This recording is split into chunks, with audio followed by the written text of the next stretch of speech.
Love story. जब professor को student ने सिखाई प्यार की परिभाषा, सपना जा चुकी थी, लेकिन प्रोफेसर सावंत के दिल में तो जैसे समंदर की लहरें टकरा रही थीं। मायूसी और निराशा के भंवर में डूबे वे सपना के बारे में सोचते रहे। धीरे धीरे अतीत की यादों के चलचित्र उनके स्मृति पटल पर सजीव होने लगे। उस दिन प्रोफेसर सावंत एमए की क्लास से बाहर आए ही थे कि कॉलेज के कैंपस में उन्हें सपना खड़ी दिखाई दी। वह उनकी ओर तेज कदमों से आगे बढ़ी। प्रोफेसर उसे कैसे भूल सकते थे? आखिर वह उनकी स्टूडेंट थी। उनके जीवन में शायद सपना ही थी जिसने उन्हें बहुत प्रभावित किया था। सफेद सलवार सूट और लाल रंग की चुन्नी में वह बला की खूबसूरत लग रही थी। नजदीक आते ही सपना हांफते स्वर में बोली, गुड मॉर्निंग सर, कैसे हैं आप? मॉर्निंग, अच्छा हूं। आप सुनाओ, सपना कैसी हो? प्रोफेसर ने हंसते हुए पूछा। अच्छी हूं। कमाल है सर, आपको मेरा नाम अभी भी याद है। सपना ने खुश होते हुए कहा। यू आर राइट सपना, लेकिन कुछ लोग ऐसे होते हैं जिन्हें भूलना आसान नहीं होता। प्रोफेसर जैसे अतीत की गहराइयों में खोने लगे। सपना ने टोकते हुए कहा, सर मैं आपसे एक समस्या पर विचार करना चाहती हूं। क्यों नहीं, कहो। मैं तुम्हारे लिए क्या कर सकता हूं सर? मेरी सिविल सर्विसेज की परीक्षाएं हैं। मैं उन्हीं के लिए आपसे कुछ चर्चा करना चाहती थी। बड़ी खुशी की बात है। चलो डिपार्टमेंट में बैठते हैं, प्रोफेसर सावंत ने कहा। अंग्रेजी विभाग में सपना प्रोफेसर सावंत के पास की कुर्सी पर बैठी थी और गंभीर मुद्रा में नोट्स लिखने में व्यस्त थी। अचानक प्रोफेसर को अपने पैर पर पैर का स्पर्श महसूस हुआ। उन्होंने फौरन सपना की ओर देखा।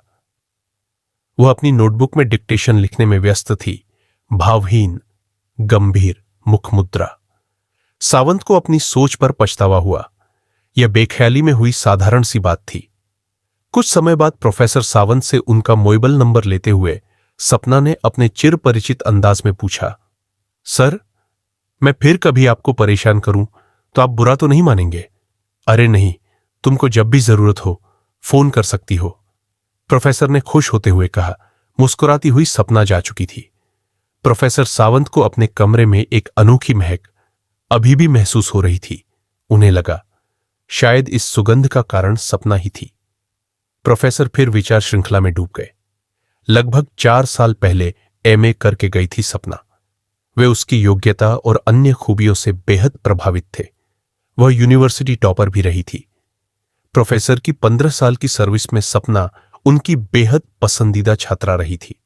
प्रोफेसर थे भी कुछ ज्यादा ही संवेदनशील और आत्मकेंद्रित, हमेशा जैसे अपनी ही दुनिया में खोए रहते थे। लेकिन छात्रों में वे बड़े लोकप्रिय थे। लगभग 8 से 10 दिन बीते होंगे कि एक दिन शाम को सपना का फोन आ गया। प्रोफेसर सावंत की खूबी थी कि वे हमेशा अपने विद्यार्थियों की समस्याओं का समाधान करते थे। कॉलेज में अथवा बाहर, घर में वे हमेशा तैयार रहते थे। उन्हें खुशी थी कि सपना अपना भविष्य संवारने के लिए जीतोड़ मेहनत कर रही थी। 2 दिन बाद उनके मोबाइल पर सपना द्वारा भेजा एक एसएमएस आया। लिखा था, अगर आपको मैं एक पेन दूं तो आप मेरे लिए क्या संदेश लिखेंगे? Reply, sir. प्रोफेसर ने ध्यान से संदेश पढ़ा। उन्होंने जवाब दिया, दुनिया में अच्छा इंसान बनने का प्रयास करो। यही तो उनका जीवन दर्शन था। इंसान हैवानियत की ओर तो तेजी से बढ़ रहा है, लेकिन उसकी इंसानियत पीछे छूटती जा रही है। भौतिकवाद की अंधी दौड़ में जैसे सब अपने जीवन मूल्यों और संवेदनाओं को व्यर्थ का कचरा समझ भूलते जा रहे हैं। उनका अपना जीवन इसी विचार पर तो टिका हुआ था। अड़चनों व संघर्षों के बाद भी सावंत अपने विचार बदल नहीं पाए थे। उनकी पत्नी स्नेहलता उनके विचारों से कतई सहमत नहीं थी। वे व्यावहारिक और सामान्य सोच रखती थीं, जिसमें स्वहित से ऊपर उठने की ललक नहीं थी। प्रोफेसर का वैवाहिक जीवन बहुत संघर्षमय था। गृहस्थी की गाड़ी यूं ही घिसटती हुई चल रही थी। 36 साल की उम्र होने पर भी प्रोफेसर दुनियादारी से दूर रहते हुए किताबों की दुनिया में खोए रहना ही ज्यादा पसंद करते थे। नियति को भी शायद यही मंजूर था। सावंत के बचपन, जवानी और प्रौढ़ावस्था के सारे वसंत खाली और सूने सूने गुजरते गए। उन्होंने अपनों या परायों के लिए क्या नहीं किया। शायद इसे वे अपनी सबसे बड़ी पूंजी समझते थे। उन्हें पता था कि दुनिया वालों की नजर में वे अच्छे इंसान बन पाए थे। कारण अच्छे की परिभाषा पर विवाद से ज्यादा जरूरी आत्मसंतोष का भाव था, जो दूसरों के लिए कुछ करने से पहले ही महसूस हो सकता है। कुछ दिन बीते होंगे कि सपना का फिर से फोन आ गया। अब तो प्रोफेसर सावंत को उसकी सहायता करना सुकून का काम लगता था, लेकिन एक बड़ी घटना ने उनके जीवन में तूफान ला दिया। 1 से 2 दिन के बाद सपना का पहले वाला ही एसएमएस फिर आया कि मेरे लिए एक संदेश, प्लीज प्रोफेसर सोच में पड़ गए। सपना थी बहुत ही बुद्धिमान, शोक मिजाज और हंसमुख। मजाक करना उसकी आदत में शुमार था।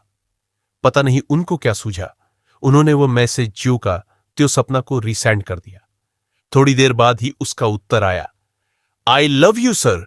प्रोफेसर सावंत को अपने शरीर में 440 वोल्ट का करंट सा प्रवाहित होता महसूस हुआ। उन्हें कल्पना नहीं थी कि सपना ऐसा संदेश उन्हें भेज सकती है। काफी देर तक वे सकते की हालत में सोचते रहे। फिर उन्होंने सपना को रिप्लाई किया, यह मजाक है या गंभीरता से लिखा है? सपना का जवाब आया, सर, इसमें मजाक की क्या बात है। अब तो प्रोफेसर सावंत की हालत देखने लायक थी। यह सच था कि सपना उन्हें बहुत प्रिय थी, लेकिन उन्होंने उसे कभी प्रेम की नजर से नहीं देखा था। अब उन्हें बेचैनी महसूस हो रही थी। उन्होंने सपना को एसएमएस भेजा। आप लव की परिभाषा जानती है? प्रोफेसर सावंत के एसएमएस के जवाब में सपना का रिप्लाई था, क्यों नहीं सर, प्रेम तो देने की अनुभूति है, कुछ लेने की नहीं। प्रेम में इंसान सब कुछ खोकर भी खुशी महसूस करता है। लव तो सैक्रिफाइस है ना सर। क्या जवाब देते प्रोफेसर? उन्होंने इस बातचीत को यहीं विराम दिया और अपने कमरे में बैठकर अपना ध्यान इस घटना से हटाने का प्रयास करने लगे। न चाहते हुए भी उनके मस्तिष्क में वह संदेश उभर आता था। यह सच है कि कृत्रिम नियंत्रण से मानव मन की भावनाएं, संवेदनाएं सुषुप्त हो सकती है, लेकिन लुप्त कभी नहीं हो पाती। जीवन का कोई विशेष क्षण उन्हें पुनः जागृत कर सकता है। प्रोफेसर के दिल में कुछ ऐसी ही उथल पुथल मच रही थी। उनकी समझ में नहीं आ रहा था कि यह सही है या गलत, नैतिक है या अनैतिक। कुछ दिन इसी कशमकश में बीत गए। अगले सप्ताह अचानक सपना कॉलेज में दिखाई दी। उसे देखते ही प्रोफेसर सावंत को अपना सारा बनावटी कंट्रोल ताश के पत्तों की तरह ढहता महसूस होने लगा। आज उनकी नजर कुछ बदली बदली लग रही थी। क्या देख रहे हैं सर? अचानक सपना ने टोका। सावंत को लगा जैसे चोरी करते रंगे हाथों पकड़े गए हों। लड़खड़ाती जबान से बोले, कुछ नहीं, बस ऐसे ही उन्हें लगा शायद सपना ने उनकी चोरी पकड़ ली थी। कुछ देर बाद सपना बोली, सर पेपर में आपका लिख पढ़ा, अच्छा लगा, मैं और भी पढ़ना चाहती हूं। प्लीज अपनी लिखी कोई पुस्तक दीजिए ना। एक लेखक के लिए इससे अच्छी और क्या बात हो सकती है कि कोई प्रशंसक उसकी रचनाओं के लिए ऐसी उत्सुकता दिखाए। उन्होंने फौरन अपनी एक पुस्तक सपना को दे दी। उनकी नजर अब भी सपना को निहार रही थी। सपना पुस्तक के पन्नों को पलट रही थी तो सावंत ने हिम्मत जुटाते हुए पूछा, उस दिन तुमने मेरे साथ ऐसा मजाक कैसे किया सपना? वह मजाक नहीं था सर, आप ऐसा क्यों सोचते हैं? सपना ने प्रत्युत्तर में प्रश्न किया, क्या किसी से प्रेम करना गलत है? मैं आपसे प्रेम नहीं कर सकती। प्रोफेसर हड़बड़ाकर बोले, वह सब तो ठीक है सपना, लेकिन क्या मैं गलत नहीं हूं? मैं तो शादीशुदा हूं। यह अनैतिक नहीं होगा क्या? मैंने यह कब कहा सर कि आप मुझसे प्रेम कीजिए? मुझे आप अच्छे लगते हैं, इसलिए मैं आपको चाहती हूं, आपसे प्रेम करती हूं, लेकिन आपसे कोई उम्मीद नहीं करती सर। सपना ने दृढ़ता से कहा। सावंत को अपना सारा ज्ञान व अनुभव इस युवती के आगे बौना महसूस होने लगा। अब उनके दिल में भी प्रेम की तरंगें उठने लगीं, लेकिन उन्हें व्यक्त करने का साहस उनमें नहीं था। कुछ समय के बाद सपना चली गई। सावंत अब अपने आप को एकदम बदला बदला सा महसूस करने लगे, क्योंकि आज सही मानों में उन्होंने सपना को देखा था। उन्हें लगा उसके जैसा सौंदर्य दुनिया में शायद ही किसी लड़की में दिखाई दे। अब प्राय रोज ही मोबाइल पर उनके बीच संवाद होने लगा। प्रोफेसर सावंत को हर पल उसका इंतजार रहता। हमेशा उसकी यादों और कल्पनाओं में खोए खोए से रहने लगे। कल तक जो बातें प्रोफेसर को व्यर्थ लगती थी, अब वे सरस और मधुर लगने लगी। यह सही है कि प्यार में बड़ी ताकत होती है, वह इंसान का कायापलट कर सकता है। प्रोफेसर के दिमाग में अब सपना के अलावा कुछ न था। आंखों में बस सपना का ही अक्स समाया रहता। जहां भी जाते, बाजार में उन्हें वे सब चीजें आकर्षित करने लगती जिन्हें देखकर उन्हें लगता कि सपना के लिए अच्छा गिफ्ट रहेंगी। कभी ड्रेस तो कभी कुछ, अनायास ही वे बहुत कुछ खरीद लाते। लेकिन इस तरह के गिफ्ट सपना ने एक से दो ही लिए थे, वह भी बहुत जोर देने पर समय पंख लगाकर उड़ने लगा। दोनों को परस्पर बौद्धिक वार्तालाप में भी प्रेम की अनोखी अनुभूति महसूस हुआ करती थी। सपना का एक कथन सावंत के दिल को छू गया। आपकी खुशी में ही मेरी खुशी है सर। मेरे लिए सबसे बड़ा गिफ्ट यही है कि आप मुझे अपना समय देते हैं, मुझे याद करते हैं। खाली समय में सावंत अपने हिसाब से इन वाक्यों का विश्लेषण करते, इन कथनों का मनमाफिक अर्थ निकालने का प्रयास करते। इस प्रक्रिया में उन्हें अनोखा आनंद आता। उनकी कल्पनाओं का चरम बिंदु अब सपना पर संकेंद्रित हो चुका था। लेखन का प्रेरणा स्रोत अब सपना ही थी। लेकिन यह जीवन है जिसमें विचित्रताओं का ऐसा घालमेल भी रहता है जो अक्सर संशय की स्थिति उत्पन्न करता रहता है। उस दिन सावंत अपने विभाग में बैठे थे कि अचानक सपना आ गई। इस तरह बगैर किसी सूचना के उसे अपने सामने खड़ा देख प्रोफेसर बहुत खुश हुए। सपना से वे आज बहुत कुछ कहने के मूड में थे। सपना बहुत खुश लग रही थी। दोनों के बीच बातचीत चल ही रही थी कि अचानक सपना ने अपना हैंडबैग खोलकर एक कार्ड प्रोफेसर के सामने रखा।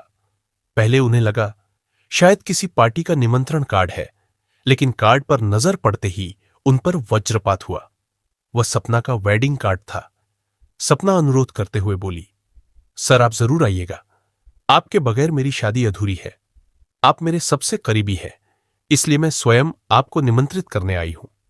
सावंत अपने होठों पर जबरन मुस्कान लाकर कृत्रिम खुशी जाहिर करते हुए बोले, हाँ हाँ क्यों नहीं, मैं अवश्य आने का प्रयास करूंगा। सपना हंसते हुए बोली, नहीं सर, मैं कोई बहाना सुनना नहीं चाहती।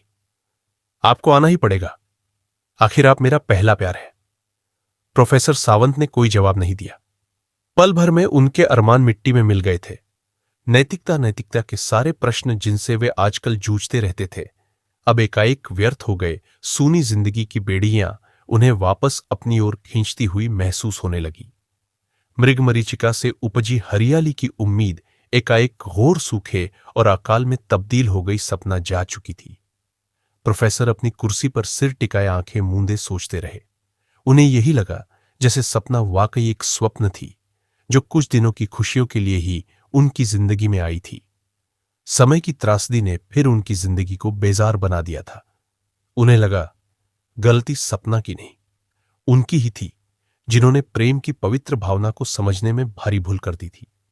उन्हें अपना समस्त किताबी ज्ञान अधूरा महसूस होने लगा। अचानक पीरियड की बजी घंटी से उनकी तंद्रा टूटी। वे सुखद ख्वाब से वापस यथार्थ में लौट आए। अनमने भाव से वे क्लासरूम की ओर बढ़ गए, लेकिन उनका मन आज पढ़ाने में नहीं था। शाम को घर आकर भी वे उदासी के आलम में ही खोए रहे। उनकी पत्नी स्नेहलता ने उनके ब्रीफकेस में रखा सपना की शादी का कार्ड देख लिया था। इसीलिए कॉफी पीते हुए पूछने लगी, क्या आपकी फेवरेट सपना की शादी हो रही है? आप तो इस शादी में जरूर जाओगे। सावंत को लगा जैसे किसी ने उनके जले घाव पर नमक छिड़क दिया हो। उन्होंने कोई जवाब नहीं दिया। स्नेहलता के साथ रहकर अपने वैवाहिक जीवन में सावंत ने कभी स्नेह का अनुभव नहीं किया। इस समय उसकी मुखमुद्रा से साफ झलक रहा था जैसे सपना की शादी का कार्ड उसके लिए खुशी के खजाने की चाबी जैसा था। विरक्त भाव से स्नेहलता ने कार्ड को एक तरफ पटकते हुए कहा, बहुत सुंदर है। सावंत अब भी चुप रहे। उन्होंने जवाब देने का उपक्रम नहीं किया। स्नेहलता ने फिर पूछा, आपको तो शादी में जाना ही होगा, भला आपके बगैर सपना की शादी कैसे हो सकती है? स्नेहलता के चेहरे पर मंद हंसी थिरक रही थी। प्रोफेसर उठकर अपने कमरे में चले गए। 2 दिन बाद सपना की शादी थी। उन्होंने शादी में न जाने का ही फैसला किया। सपना की शादी हो गई। अब वे जल्दी से सब कुछ भुला देना चाहते थे। उनका मन अब भी बेचैन और विचलित था, लेकिन धीरे धीरे उन्होंने अपने को संयत कर लिया। स्नेहलता के व्यंग्यबाण अब भी जारी थे। दिन बीतने लगे। सावंत ने अब अपना मोबाइल नंबर भी बदल लिया था। कारण, पुराने मोबाइल से सपना की यादें इस कदर जुड़ चुकी थीं कि उसे देखते ही उनके दिल में हुक सी उठने लगती थी। आज सावंत घर में अकेले थे। मैडम किटी पार्टी में गई हुई थी। अचानक दरवाजे की घंटी बजी। सावंत ने दरवाजा खोला तो देखा कि सामने सपना खड़ी थी। उसको सामने देखकर प्रोफेसर सावंत अचंभित रह गए। मुंह से एक शब्द भी न फूट सका। सपना ने मुस्कुराते हुए कहा, इजाजत हो तो अंदर आ जाऊं सर। सावंत एक तरफ हटकर खड़े हो गए। हड़बड़ाते हुए वे कुछ न कह सके। सपना ड्राइंग रूम में बैठी थी। संयोग से इस समय नौकरानी भी नहीं थी। दोनों अकेले थे। सपना ने ही संवाद प्रारंभ किया। आखिर आप नहीं आए ना सर? मैंने आपका कितना वेट किया। नहीं, ऐसी बात नहीं है। सपना दरअसल में व्यस्तता के चलते आना ही भूल गया था। हां सर, ये तो सही है। आप मुझे क्यों याद रखेंगे, लेकिन मैं तो आपको एक पल के लिए भी नहीं भूलती हूं। एहसास है आपको सपना की बातों को सावंत समझ नहीं पा रहे थे। और सुनाओ, कैसी हो? कैसी रही तुम्हारी शादी? प्रोफेसर सावंत ने विषय को बदलते हुए कहा। शादी तो अच्छी ही होती है सर। शादी को होना था सो हो गई बस। सपना के जवाब का ऐसा लहजा सावंत को अखरने लगा। उत्सुकतावश उन्होंने पूछा, ऐसा क्यों कहती हो? सपना, क्यों ना कहूं सर, ये शादी तो एक औपचारिकता थी। मेरे माता पिता शायद मुझसे अपनी परवरिश का कर्ज वसूलना चाहते थे, इसलिए उनकी इच्छा के लिए मुझे ऐसा करना पड़ा। सपना के चेहरे पर दुख के भाव दिखाई दे रहे थे। मैं समझा नहीं। सावंत ने चौंकते हुए पूछा। दरअसल मेरे पापा के ऊपर ससुराल वालों का लाखों रुपए का कर्ज था, जिसे सूद सहित चुकाने के लिए ही मुझे बलि का बकरा बनाया गया। कर्ज और सूद की वसूली के लिए मेरे ससुराल वालों ने अपने बिगड़ैल बेटे का विवाह मुझसे कर दिया है। अब तो मेरे सारे अरमानों पर पानी फिर गया है। तो क्या तुम इस शादी के लिए सहमत नहीं थी? प्रोफेसर ने बेसब्री से पूछा। नहीं, बिल्कुल नहीं। यह मेरे पिता की मजबूरी थी। मैं इस शादी से संतुष्ट नहीं हूं, सपना ने दृढ़ता से जवाब दिया। सपना, रियली तुम्हारे साथ बड़ा अन्याय हुआ है, प्रोफेसर ने दुखी होते हुए कहा। It's a part of life but not the end sir. उन्होंने मेरे शरीर पर ही तो विजय पाई है, दिल पर तो नहीं। सपना के चेहरे पर अब हंसी साफ नजर आ रही थी। थोड़ी देर बाद सपना चली गई, लेकिन उसने प्रोफेसर का नया मोबाइल नंबर पुन ले लिया था। कुछ देर बाद पत्नी स्नेहलता भी आ गई। शायद उनकी छठी इंद्री कुछ ज्यादा ही सक्रिय थी, सो उन्होंने घर में प्रवेश करते ही पूछा, यहां अभी कोई आया था क्या? हां, सपना आई थी, प्रोफेसर ने दृढ़ता से जवाब दिया। ओह, तभी मैं कहूं कि यह महक कहां से आ रही है। आपके चेहरे की ऐसी खुशी मुझे सब कुछ बता देती है, पत्नी के कटाक्षपूर्ण।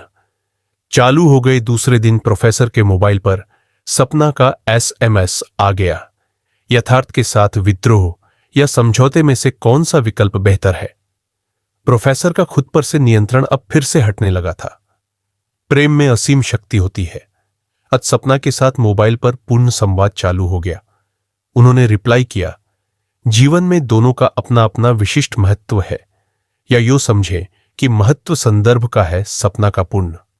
संदेश आया, दिल की आवाज और दुनिया की झूठी प्रथाएं या परंपराओं का बोझ ढोने से बेहतर है इंसान विद्रोह करे।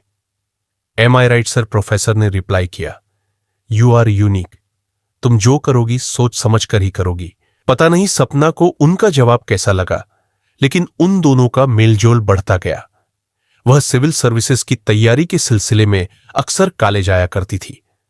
प्रोफेसर को उसके हाव भाव या व्यवहार से कहीं नहीं लगता था कि उसकी नई नई शादी हुई है।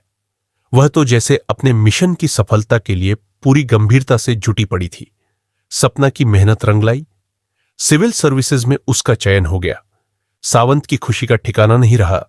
सपना की ऐसी शानदार सफलता के कारण शहर की विभिन्न संस्थाओं की तरफ से उसके लिए अभिनंदन समारोह आयोजित किया गया। सपना की जिद के कारण सावंत उसमें शरीक हुए। मैडम स्नेहलता न चाहते हुए भी सपना के आग्रह के कारण प्रोफेसर के साथ गई एक समारोह में जब सपना को सम्मानित किया जा रहा था, तब सपना ने स्टेज से जो वक्तव्य दिया वह शायद सावंत के जीवन की सर्वश्रेष्ठ अनुभूति रही। सपना ने अपनी सफलता का संपूर्ण श्रेय प्रोफेसर सावंत को दिया और अपने सम्मान से पहले उनका सम्मान कराया। अन्य लोगों के लिए शायद यह घटना थी, लेकिन सपना, उसके पति अनुराग त्रिपाठी, प्रोफेसर सावंत और मैडम स्नेहलता के लिए यह साधारण बात नहीं थी। कोई खुश था तो कोई ईर्ष्या से जला भुना जा रहा था। सपना का पति तो इस घटना से इतना नाराज हो गया कि कुछ दिन के बाद सपना को तलाक ही दे बैठा। शायद सपना के लिए यह नियति का उपहार ही था। प्रशिक्षण के बाद सपना की तैनाती दिल्ली में हो गई। 1 से 2 वर्ष का समय बीत चुका था। जिम्मेदारियों के बोझ ने उसकी व्यस्तता को और बढ़ा दिया था। दोनों का संपर्क अब भी कायम रहा। अचानक एक दिन ऐसी घटना घटित हुई कि दोनों की दोस्ती को एक नई दिशा मिल गई। एक दिन एक सड़क दुर्घटना में प्रोफेसर सामवत को गहरी चोट लगी। वे अस्पताल में भर्ती थे। उनकी हालत बेहद नाजुक बनी हुई थी। उन्हें ओ नेगेटिव ग्रुप के खून की सख्त जरूरत थी। मैडम स्नेहलता विदेश यात्रा पर गई थी। उन्हें सूचना दी गई, किंतु उन्होंने शीघ्र आने का कोई उपक्रम नहीं किया। लेकिन उनके छात्र उनका जीवन बचाने के लिए जीतोड़ प्रयास कर रहे थे। खून की व्यवस्था नहीं हो पा रही थी। पता नहीं कैसे सपना को इस घटना का पता चला और वह सीधे अस्पताल पहुंच गई। संयोग से उसका ब्लड ग्रुप भी ओ नेगेटिव ही था और समय पर रक्तदान करके उसने सावंत सर की जान बचा ली। कुछ घंटे बाद जब उन्हें होश आया तो बेड के नजदीक सपना को देख वे बेहद खुश हुए। परिस्थितियों ने जैसे उनके अनोखे प्रेम की पूर्ण व्याख्या कर दी थी। प्रेम अनोखा इसलिए था कि इसमें कोई कामलिप्सा तो नहीं थी, लेकिन एक अद्भुत शक्ति, संबल और आत्मबल कूट कूट कर भरा था। सावंत को लगा कि सपना कोई स्वप्न नहीं बल्कि हकीकत में उनकी अपनी है, जो ख्वाब देखती है लेकिन खुली आंखों से। अब उन्होंने हकीकत को स्वीकार करने का दृढ़ निश्चय कर लिया था। संभवतः अब उनमें इतना साहस आ चुका था